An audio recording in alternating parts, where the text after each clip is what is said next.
Today Dong Fu invites you to listen to the Dhammapada, one of the Dharma of Buddha Shakyamuni. Mara never finds the path of the truly virtuous. Those who abide in vigilance and are freed by perfect knowledge walk beyond his reach. This verse is like a guiding light in the vast ocean of human existence. It shows us that in this world of constant change, there is a way to live so upright, so mindful, and so clear in wisdom, that the snares of delusion and the storms of craving cannot bind us. The truly virtuous are not merely those who avoid wrongdoing. They are those whose every thought, word, and deed is rooted in compassion, wisdom, and harmlessness. Their virtue is not for show. It is the quiet fragrance of their being. It is the unshakable ground upon which they walk. When one is truly virtuous, there is a natural radiance that no deceit can dim. To abide in vigilance means to live with a mind that is awake. It is the gentle, continuous watchfulness over one's own heart. It is the willingness to notice the stirrings of greed, anger. It is like the clear sky after a storm. The winds of Mara, the forces of temptation, confusion, and despair, cannot shake the one who abides in such clarity. Mara is not only an external figure in Buddhist stories. Mara is also the name for the inner currents of distraction and desire that pull us away from our true path. Receive joy without clinging and meet others without judgment. The fragrance of such a life is subtle yet far-reaching. It influences others without force. It teaches without words. It offers refuge without building walls. When someone abides in vigilance and wisdom, they become like a still lake in which the moon of truth is perfectly reflected. This path begins with small steps. It begins when we decide to live with honesty and kindness. It deepens when we cultivate mindfulness in each breath. It strengthens when we study and reflect on the Dharma, and when we put its teachings into action in the way we speak, act, and think.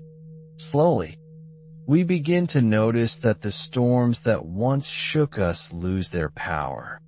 The temptations that once led us astray no longer find an entrance. This is the gradual unfolding of freedom. The Buddha's teaching in this verse invites us to ask ourselves, where in my life can I bring more virtue? Where in my daily activities can I be more vigilant? Where can I deepen my understanding so that wisdom becomes my constant companion? These questions are not answered in haste.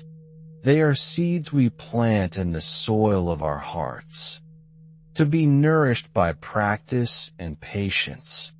To walk this path is to become a blessing to the world. It is to be like a lamp in a dark place, not by trying to shine, but simply by removing the coverings over our own natural light. The truly virtuous do not announce themselves. Their presence speaks. Their peace is a teaching. Their compassion is an offering. And so, this verse is not merely about avoiding Mara. It is about embodying a way of being that leaves no ground for Mara to stand on. Virtue, vigilance, and wisdom are not separate. We are simply walking a different road, one that leads toward awakening. Virtue is the foundation of the spiritual path. Without it, our practice is like a house built on sand. We can look at ourselves without shame, and this self-respect becomes the quiet strength that supports all other qualities. To cultivate virtue is not only to refrain from harming others, but also to actively bring benefit. The Buddha taught that wholesome speech, right livelihood, and compassionate action are the natural expressions of a virtuous heart. When we speak, we can choose words that bring harmony instead of division. When we work, we can ensure that our livelihood causes no harm. When we act, we can be guided by kindness rather than selfish gain. In our relationships, virtue becomes the unseen thread that holds trust together. A person who is honest, gentle, and dependable brings peace to those around them. People feel safe in their presence. They know that this is someone whose actions are guided by principles, not by passing moods or personal advantage. Just as the scent of a flower spreads without effort, the influence of virtue reaches far without needing to be displayed. Vigilance is the guardian of virtue. Without vigilance, even a good heart can be misled. Vigilance means paying attention not just to what we do, but to what arises within us. It is the willingness to notice a spark of irritation before it becomes a flame of anger. It is the awareness that sees the first flicker of desire before it turns into an unwise pursuit. Vigilance does not scold the mind. It simply sees clearly. To be vigilant is to live with presence. We are here, with our breath, with our body, with the person in front of us, with the task at hand. We are not lost in the past or racing ahead into the future. This presence allows us to respond wisely, rather than react impulsively. It helps us to make choices that align with our values. Even in the face of difficulty, when we combine virtue with vigilance, our life becomes like a clear and flowing stream. Virtue gives the water its purity. Vigilance keeps it from being muddied. This stream nourishes not only ourselves, but also those who drink from it, our family, our friends, our community. Perfect knowledge is the fruit that grows from the soil of virtue and the water of vigilance. It is not a gift that appears suddenly without cause. It ripens gradually as we live in alignment with the truth. Perfect knowledge is the direct seeing into the nature of things, the recognition that all phenomena are impermanent, that clinging brings suffering, and that letting go brings peace. This wisdom changes the way we relate to the world. We no longer chase after every pleasure as if it were our salvation, nor do we fear every pain as if it were our ruin. We begin to rest in a deeper stability, knowing that all conditions change. We meet joy with gratitude and sorrow with compassion. This steadiness is the freedom that Mara cannot touch. In society, the fragrance of virtue is more powerful than laws or punishments. Laws can restrain outward behavior, but virtue transforms the heart. A society in which many people live with virtue and vigilance becomes a place of trust, safety, and mutual care. Such a society does not need to be forced into peace. Peace arises naturally from the goodwill of its members. Practical ways to live this fragrance in daily life are simple, yet profound. We can begin each morning by setting the intention to cause no harm, and to bring benefit wherever possible. We can pause before speaking, asking ourselves if our words are true, kind, and helpful. We can examine our livelihood, ensuring it aligns with our values. We can take time each day to reflect on our actions, rejoicing in what was wholesome and resolving to improve where we have fallen short. These small acts are like drops of water filling a jar. Over time, the jar becomes full. Likewise, the steady practice of virtue, supported by vigilance, fills our heart with peace. From this peace, wisdom arises naturally, like a lotus blooming from clear water. When we live with virtue, vigilance, and the light of wisdom, something profound begins to happen within us. It is not only that we become a better person in the eyes of others. The change runs much deeper. Our mind begins to settle, our heart becomes clear, and our whole way of experiencing life transforms. This is the fragrance of the truly virtuous that the Buddha speaks of, a fragrance so subtle that it is unseen, yet so powerful that even the gods can sense it.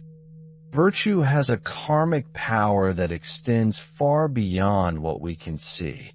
Every act of goodness, no matter how small, plants a seed.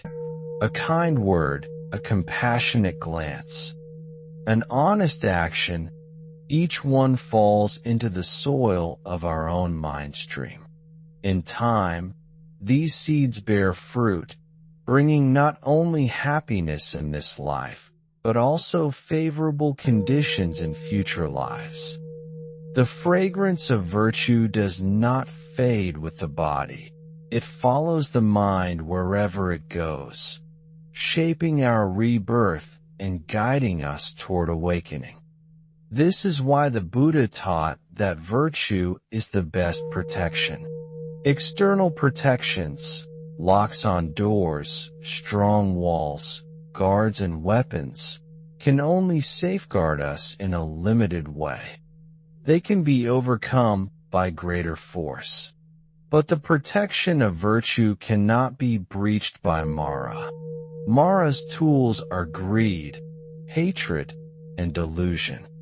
If we live free from these poisons through vigilance and wisdom, then Mara finds no foothold in our heart. Perfect knowledge deepens this protection. Without wisdom, virtue may remain only a set of habits, good but fragile. With wisdom, virtue becomes unshakable because we see clearly why it is essential. We understand the law of cause and effect not as a belief, but as a direct experience. We see how wholesome actions lead to peace and unwholesome actions lead to suffering. This seeing transforms moral conduct from a set of rules into a joyful way of being. In this joy, the spiritual benefits multiply. The mind becomes light and easy to concentrate. Meditation deepens naturally because we are not carrying the weight of guilt or regret. The heart becomes spacious, able to embrace both joy and pain with equanimity. Compassion grows, for we recognize our shared human struggle to free ourselves from suffering. These qualities, virtue, vigilance, and wisdom, also ripple outward into the world. The people around us may not even know why they feel calmer, safer, or more open in our presence, but they do. They may begin to reflect on their own actions, inspired not by our preaching, but by the quiet example we set. This is the invisible teaching of a virtuous life. It encourages others without demanding that they change. Integrating the fragrance of virtue into our daily life requires mindfulness in ordinary activities. When we cook, we can do so with gratitude for the food and compassion for those who will eat it. When we walk, we can be aware of each step, wishing peace for all beings with every movement. When we face difficulties, we can pause and breathe, allowing vigilance to guide our response instead of reacting with habit or anger. Over time, this way of living becomes natural. We no longer need to remind ourselves to be virtuous. It flows effortlessly, like a sweet aroma from a flower. This is the power of consistent practice. Just as a stream wears away stone drop by drop, so does steady, mindful living transform the deepest patterns of the heart. The karmic merit of such a life is immeasurable. It does not end when our body returns to dust. It becomes part of the great current of goodness that benefits all beings. It creates the causes for higher rebirth, for meeting the Dharma again, and ultimately for attaining complete liberation. Virtue is not bound by the limits of time. When we perform an act of goodness, it may appear to be a momentary event, a kind gesture, a word of encouragement, a mindful choice to refrain from harm. Yet in truth, its influence continues far beyond what we can measure. The Buddha taught that wholesome karma is like a seed that never rots. Even if it does not sprout immediately, it remains fertile until the right conditions appear. Then it blossoms, bringing blessings to ourselves and to countless others. Consider a single candle flame. It may be used to light many other candles without itself diminishing. The fragrance of virtue works in the same way. When one person lives with integrity, their example quietly inspires others. These others may, in turn, act with more kindness and wisdom, influencing still more people. This unseen chain of influence can continue across generations, creating a lineage of compassion and peace that began with one virtuous thought. Across lifetimes, virtue shapes our rebirth. Those who have cultivated generosity, compassion, patience, and truthfulness will naturally find themselves in environments where these qualities can flourish further. Such conditions, meeting wise teachers, encountering the Dharma, having opportunities to practice, are not accidents. They are the ripening of seeds planted long ago. This is why the Buddha said that among all possessions, virtue is the greatest wealth. It cannot be stolen, destroyed by fire, or washed away by floods. It travels with us from one life to the next, lighting the path ahead. On the level of society, the fragrance of virtue builds trust. A community where people uphold moral conduct becomes a refuge for all its members. Conflict lessens because people are guided by compassion rather than selfishness. Cooperation grows because honesty replaces suspicion. Over time, such a community becomes a fertile ground for the Dharma to thrive. Even those who have not yet turned their hearts to the path can feel the peace and safety that a virtuous society offers. Virtue also protects the world in subtle ways. When we choose not to harm, we reduce the suffering of other beings. When we choose honesty, We help weave a fabric of trust that supports harmony. When we practice generosity, we relieve the weight of poverty and fear in others' hearts. Each of these acts is like a drop of pure water falling into the vast ocean of the world's karma. Alone it may seem small, but together with others, it helps cleanse and nourish the whole. On the path to Buddhahood, virtue serves as the foundation upon which all other qualities rest. Without it, meditation lacks stability and wisdom lacks compassion. With it, every step of the path becomes steady and safe. The Bodhisattva, who vows to liberate all beings. They can see the way clearly, and because they see clearly, they can guide others with certainty. Even the celestial beings, the devas, recognize the fragrance of virtue. The verse reminds us that its reach extends even to the heavens. This is not merely poetic. In the realm of karma, beings are drawn toward those whose hearts are pure. Unshakable peace that virtue generates. For this reason, to live virtuously is to serve both the present and the future. It is to plant trees whose shade we may never sit under, but which will shelter and nourish others. It is to build bridges across the river of suffering, not only for ourselves, but for all beings who will come after us. This is the great gift of virtue. It is timeless, boundless, and endlessly fruitful. The path of virtue, vigilance, and perfect knowledge culminates in a life fully alive with the fragrance of goodness. Every thought, word, and action becomes a reflection of the Dharma, and every moment offers an opportunity to deepen our practice.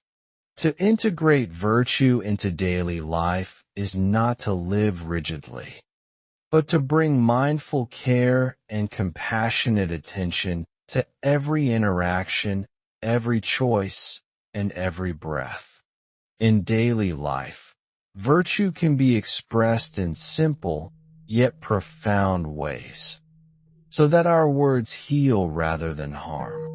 We can examine our intentions constantly, ensuring that our actions arise from wisdom and compassion rather than ego or attachment. These small, consistent efforts accumulate into great merit, shaping the mind and heart over time. Vigilance ensures that this merit remains untainted. By remaining aware of our own mental patterns, we prevent harmful thoughts from taking root and gently redirect the mind toward clarity. Vigilance allows us to catch the subtle arising of anger, jealousy, or greed before it manifests, turning potential harm into an opportunity for practice. Through vigilance, virtue becomes unbreakable, steady as a mountain, yet flowing like a river of kindness to all beings. Perfect knowledge, the culmination of this practice, illuminates the nature of reality. We see impermanence, the interdependence of all things, and the emptiness of a separate self. This wisdom transforms our understanding of virtue itself. No longer is virtue merely external action or social conformity. It becomes an expression of awakened insight, harmonizing with the natural order of existence. When wisdom permeates virtue, every act of goodness radiates fully, without attachment or expectation, touching all directions and all beings. The long-term effects of such a life are profound. Virtuous deeds create enduring karmic blessings that support our own spiritual growth and the welfare of countless others. The fragrance of merit extends beyond our personal sphere, uplifting communities, inspiring others to follow the path, and creating conditions conducive to peace, understanding, and liberation. The truly virtuous become living embodiments of the Dharma, guiding others not by words alone, but by the quiet power of their presence. In the journey toward Buddhahood, this integration of virtue, vigilance, and wisdom is essential. The Bodhisattva path teaches us to cultivate these qualities not for self-interest, but for the liberation of all beings. Each act of kindness, each moment of awareness, and each insight into the truth of reality contributes to the awakening of countless others. In this way, personal practice and universal benefit are inseparable, like a lamp illuminating both the holder and the surrounding space. As we conclude, let us reflect on the verse once more. Mara never finds the path of the truly virtuous, who abide in vigilance and are freed by perfect knowledge. This is both a reassurance and a call to practice. It reassures us that through sincere cultivation, no force of delusion or temptation can ultimately disturb our heart. It calls us to live with continual mindfulness, to cultivate virtue in every action, and to seek wisdom with clarity and patience. May we embrace this teaching fully, allowing virtue to shape our lives and fragrance our surroundings. May vigilance protect our minds, and perfect knowledge illuminate our path. May the merit of this practice extend to all beings, fostering peace, compassion, and awakening in every heart. Thank you for watching my video. Namalamitpa. I wish to bring this merit towards all disciples and sentient beings, all of whom will attain Buddhahood. Remember to like, share, and subscribe to my YouTube channel. I really appreciate your time.